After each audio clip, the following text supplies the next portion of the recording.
Ce film est un chef-d'œuvre. Dirty Dancing, dans la langue de William, Danse lascive dans la langue de Céline, raconte un amour de vacances, une histoire sans lendemain, mais à laquelle on repense les yeux pleins de chagrin.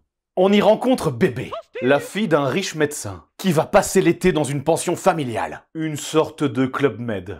Bip bip! Mais américain. Roadrunner! Très vite, Bébé flash sur Johnny. Ah, coco!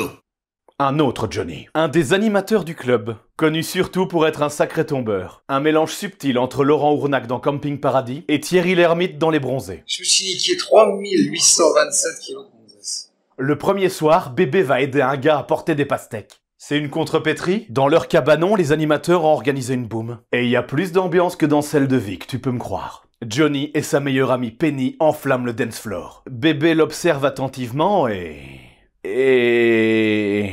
Comment le dire élégamment? Merci Chantal. Johnny n'est pas trop content de la voir et lui fait bien sentir. Ben quoi, j'ai porté les pastèques. C'est pas un crime de porter une pastèque. Le lendemain, Bébé retrouve Penny qui pleure entre deux frigos. Camoulox? En fait, elle a été mise enceinte par un gars du club. Pour pouvoir avorter, il faudrait que Penny verse la somme faramineuse de 250 $. Ah ouais, c'était une autre époque. Hein. Et elle les a pas, évidemment. Alors Bébé emprunte de l'argent à son père, qui, je vous le rappelle, est médecin. Problème, le médecin ne pourra s'occuper de Penny que jeudi soir, pile au moment où Johnny et elle ont une représentation. C'est impossible. Ou alors, il faut trouver une remplaçante. Bébé? Bébé. Johnny lui donne des cours intensifs. Et étrangement, plus elle maîtrise son art, et moins ils ont de vêtements. C'est souvent comme ça. Ils font leur numéro et tout va pour le mieux dans le meilleur des mondes. À part le porté final où elle s'est plantée. L'orgasme? Quoi? Bah la danse, c'est une métaphore de son éveil à la sexualité. Alors le porté, c'est l'apogée de ça. Mais tu vois du cul partout, toi. Bah, c'est un film tout mignon sur la danse. En rentrant, il retrouve Penny dans un sale état. Le Texas? Bébé fonce demander de l'aide à son père, qui, je vous le rappelle, est médecin. Et il sauve Penny. Mais le père de Bébé n'est pas très content. Tu as perdu ton innocence. Je ne veux plus te voir traîner avec cette bande de margoulins. Et enlève ce maquillage ignoble de ta figure, tu as l'air d'une pute. Bébé court retrouver Johnny, qui n'a pas trop le cœur à la fête. Eh ben c'est normal, sa meilleure amie a failli mourir, et le père de Bébé le déteste. Alors elle lui remonte le moral comme elle peut. Tu n'as pas besoin de courir le monde après ton destin comme un cheval sauvage. Quoi? Je sais pas. Mais l'important, c'est que ça marche. Et alors ils font... Comment le dire élégamment? Golo dans la case. Merci Pascal.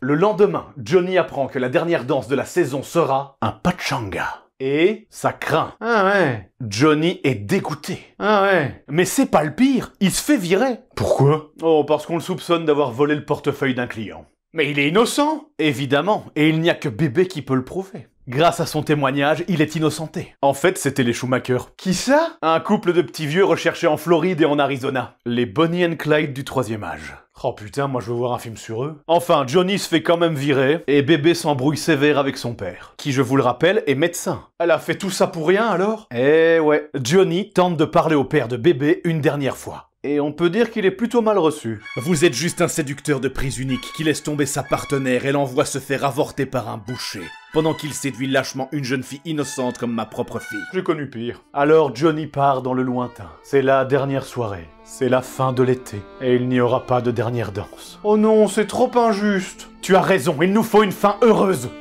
Johnny s'incruste à la soirée. Il fonce sur le père de Bébé et il lui dit « On ne laisse pas Bébé dans un coin. » Ah ouais, merde. Avouez qu'on la voyait venir à des kilomètres, celle-là. Johnny monte sur scène. Désolé de vous interrompre, les copains. C'est moi qui ai toujours fait la dernière danse de la saison. Mais un petit connard me l'a interdit. Je vais vous montrer ce que c'est que de danser avec une partenaire sublime. Oh putain, c'est beau. Et ils se mettent à danser comme ils n'ont jamais dansé. Dans un moment de communion intense. Toute la salle, comme un seul homme, les rejoint. Et leur fougue, comme une traînée de poudre, enflamme toute l'assemblée. Ensemble, sur un même pied d'égalité. Les riches, les pauvres, les jeunes, les vieux, tous réunis par le pouvoir de la danse. Bébé et Johnny faisant bien plus avec leur corps que Martin Luther King avec son rêve. Dis, t'en fais pas un peu trop là? Un peu, mais pas beaucoup. Pour le père de Bébé, tout est pardonné. J'ai été moche avec vous. Tu es merveilleuse sur scène. Tout est bien qui finit bien. Et Bébé réussit enfin son porté. Tu me dégoûtes. Dirty Dancing, c'était pas banal. Je vous laisse, je vais vivre les meilleurs moments de ma vie. Putain, je me noie.